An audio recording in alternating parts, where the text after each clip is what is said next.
thank you. So I don't get to see your face? I thought this was just an audio It thing, is. so... It is. But I didn't know. Sometimes what I do is I export the audio, but I just get to look at somebody. But whatever you're comfortable doing, Michael, is fine. Cool. Yeah. How are you? I'm okay. Now- I'm well. How are you? Good. You can see me though, right? I can, thank you. Okay. You can see me. So all right, because I just want to make sure you know when I might be joking around or something. Because like I was going to start, for instance, saying, you play Professor Stanley Hyman in Shirley. And I noticed that you often are cast as Jews. Why do you suppose? Funny that. Why do you suppose that is? I don't know. I have no idea. It seems like today they should, be more open-minded and, Yes. cast, More diverse. cast Jews in the roles of Jews.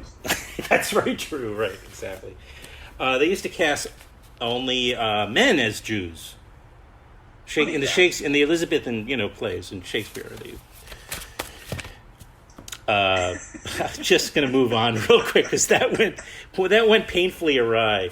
That's cool. First of all, I was telling you that I was about to make a joke, and that's the first error. So I also want to just say that I took it upon myself last night to watch Serious Man again. I hadn't seen it in many years. Oh, great. But in which you play, I guess coincidentally, a Jew, of course, but a professor as well. Yeah. Who also wore glasses. And who wore glasses, but this one you have the facial hair. But that's right. Otherwise you're exactly the same. No, this guy's far more embittered. And tell me about how you came to play the role. Were you familiar with Josephine's films? No, I wasn't. I didn't know much about Josephine other than she had made, I think, maybe 3 or 4 films before that, if not more. I learned that she was a performance artist and that she was an actor as well. And I had met someone who was in her purview who had worked with her before, just recently, like that winter before we met, Joe Swanberg. Oh, and sure. so I wrote Joe and asked him a little bit about his experience of working with Joe. But honestly, we just went to lunch and we discussed the script after she had sent it to me. And I found it to be really interesting. And I had learned that Elizabeth Moss was going to be playing Shirley Jackson. And I thought it would be a wonderful opportunity. And I just jumped in and said, yeah, let's do it. You hadn't worked with her before. No, we'd met a couple of times socially at some occasions, in business occasions, and she was always very, very sweet, and we had a wonderful, wonderful time working together. So what is it like? Because you have a very complicated relationship as actors. I've worked with Josephine actually before, but not where she was a director, and I wonder how you and Elizabeth arrived at creating this dynamic, because it's a complicated marriage, to say the least, right? Yeah, indeed. It's complicated people. Right. Well, I mean, we just kind of dove into the research as thoroughly as we could, because I thought that we were actually playing the real people, and I soon realized that our story was loosely based on a novel that was a fiction, and so that kind of made what we were doing twice removed from the truth, at least. So we steeped ourselves in who the real people were and just kind of created where it went from there.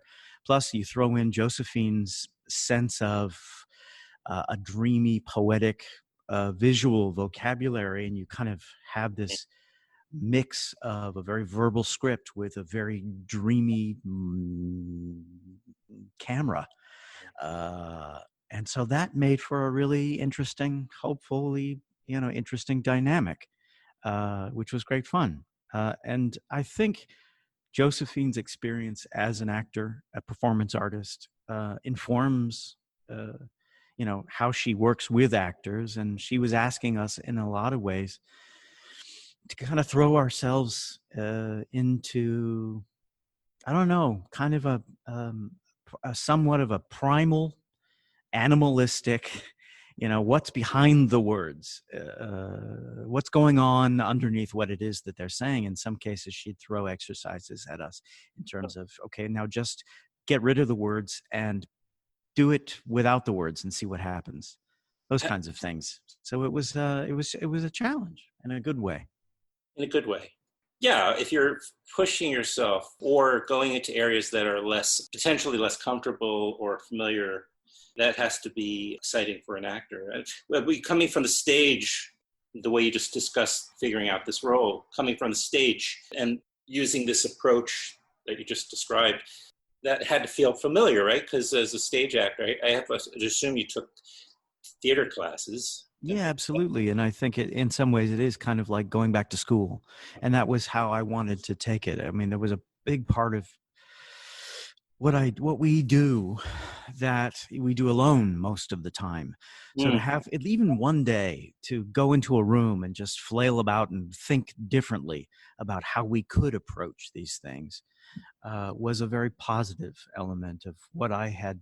One of the things I was after in this experience, which was cracking open the creation of what we do, how to create a character from a number of different ways, physically, spiritually, energy-wise, throwing the language out and seeing how, if at all, it serves us.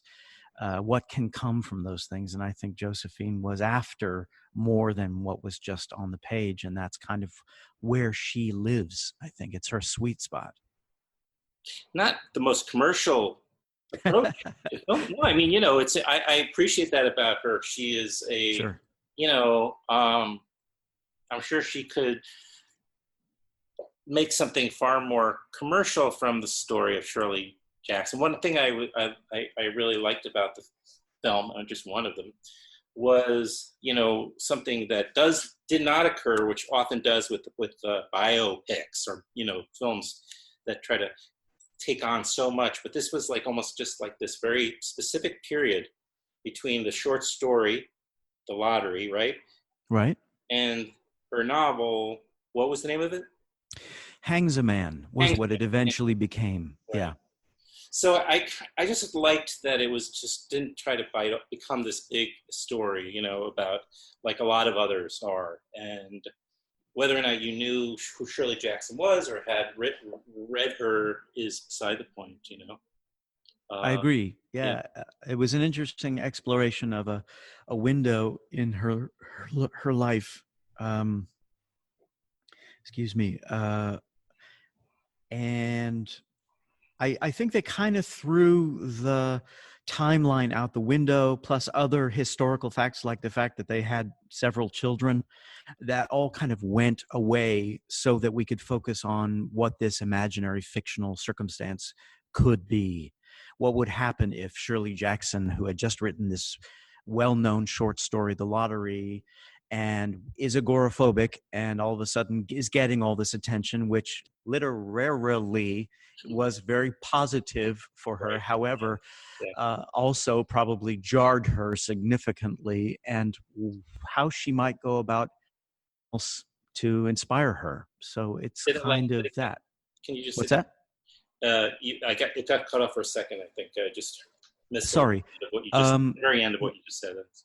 Oh, just what she would do under these circumstances about trying to find something else to inspire her. Whatever else might be out there that might, might give her a new focus and to pull her out of herself, where I think Stanley was trying to do just that, to help her by getting her attention off of herself, off of her agoraphobia, and on to what might provoke some interest in her and get her mind going again, her creative mind. Yeah, well, I mean, without playing psychiatrist, the character comes off somewhat almost mentally ill, perhaps, and it becomes this almost like a horror story where every time you step into that house, you fall into her mind or her pathology, whatever she's going through, Absolutely. I think that was part of the aim. One of the aims that Josephine had was to take the character of Shirley Jackson and Stanley Hyman, historical people who really lived, and throw them into one of Shirley's stories. In some ways, Yeah. she was experiencing, living through her How, own story. how quickly into reading the screenplay or script rather did you start making connections to Who's Afraid of Virginia Woolf? Because I thought I was really clever by drawing that comparison, and then I just saw, it was somewhat intentional by the Absolutely. Well, I think it's kind of inevitable if you the novel that it's based on, Susan Merrill's novel called Shirley, does follow just that premise, which is, East Coast, small town college professor and wife host a young couple, a young professor and his new bride, and mayhem ensues. Yeah. And so you take that premise, and I guess we kind of ran with it a little bit, and in some ways, you celebrate that Virginia Woolf aspect of it as well. Absolutely, sure. The film Shirley that we're talking about, which stars Michael Stuhlbarg and Elizabeth Moss, had its world premiere, I believe, at Sundance. Yep. Which was very fortunate, of course, having that imprimatur that really the pedigree is really nice, of course, to start with like that kind of bang. But also, just circumstantially speaking, what is normally the beginning of a festival season, Sundance was in this year also the end of it. Right. So it did not get to, I guess, play in too many festivals, right? So That's right. You still do a lot of theater, I take it. Not as much as I used to, although I did get to do a play this past winter, which was great fun in New York. Tim Blake Nelson wrote a play about Socrates, which was great fun that I got to do this past winter. But it's still in my life, very much so. Because, I guess everybody feels pretty bad.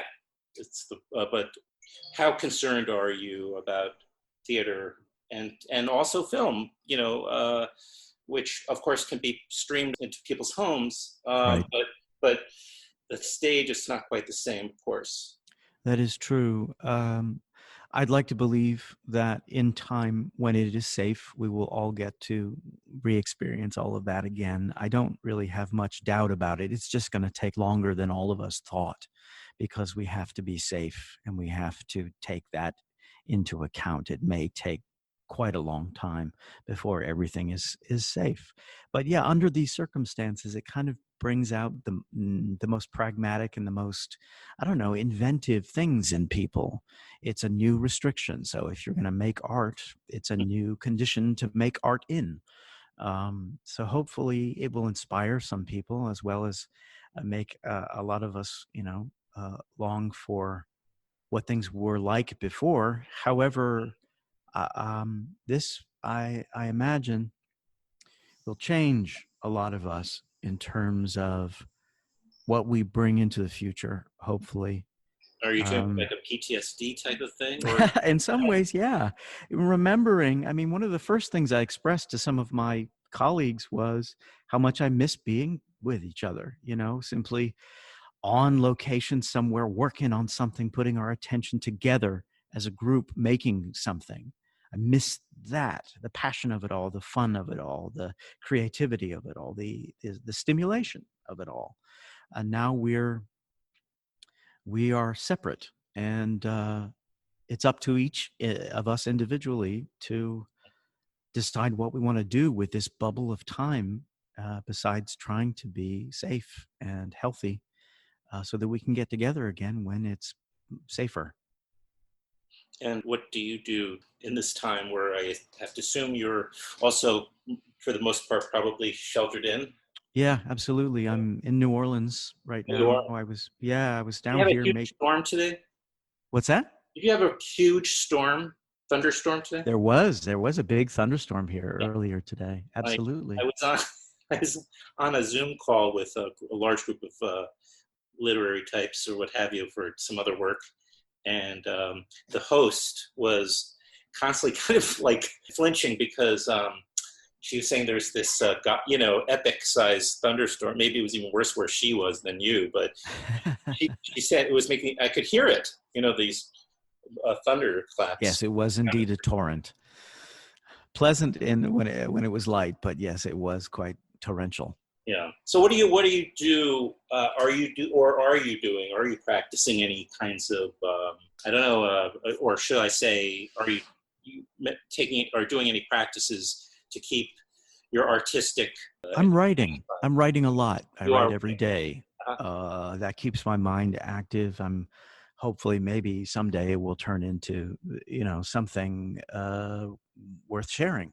But Yes. I've been sort of trying to put my thoughts down into play or screenplay form, and in the meantime I FaceTime with friends and relatives, and I write emails to friends, and I try to get out and walk and get some exercise to clear my head and my spirit, and try to, when it seems despairing, sometimes I indulge that, and other times I feel like I don't need to.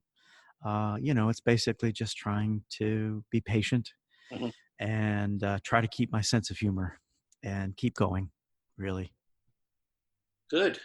Well, I appreciate it. I've been doing this podcast for a while, quite a few years now, and I have like an ongoing list of people that I guess you could call it my wish list of guests, etc. And you've been on that list for a long time. Oh gosh, So, thanks. yeah. No, I was thrilled to have the opportunity to, even though it was a relatively brief conversation. Hopefully one day we can do another one. I'd love that. I'd love it. Thank you. Thank you. Yeah. All right. Talk soon. Take care. Very good. Thank you so much.